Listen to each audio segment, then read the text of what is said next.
বন্ধুরা লালি এখানে চলে এসেছে তার বাচ্চাদের জন্য। এখানটায় লালি চলে এসেছে, লালির বাচ্চা হয়েছে। তোমরা হয়তো জানো না কারণ ভিডিও এখন দেখানো হয়নি। এখানে আছে লালির বাচ্চারা, এই দেখো 3টে বাচ্চা রয়েছে মোট এখন।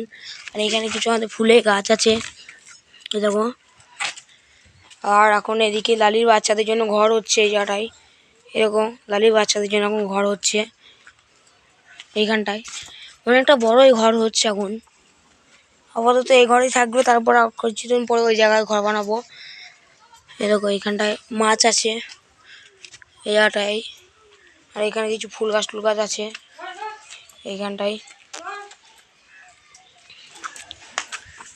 এই দেখো লালিদের বাচ্চা, একটু ভালো করে তোমাদেরকে দেখায়, দাঁড়াও। তো আমি একটা বার করেছি, এখানে মাদি বাচ্চা আছে, এখানে একটা আর লালি ঢুকে গেছে ভেতরে, এই দেখো। তো বাচ্চাটাকেও রেখে দিই আমি এখন।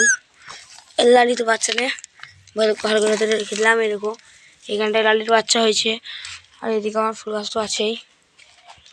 তো এখন ঘরে কাজ আমাদের শুরু হবে, এখন পুরোপুরি হয়নি, কিছুটা হয়েছে। এখন ঘরে কাজ আবার আমাদের শুরু হয়ে যাবে এখনই।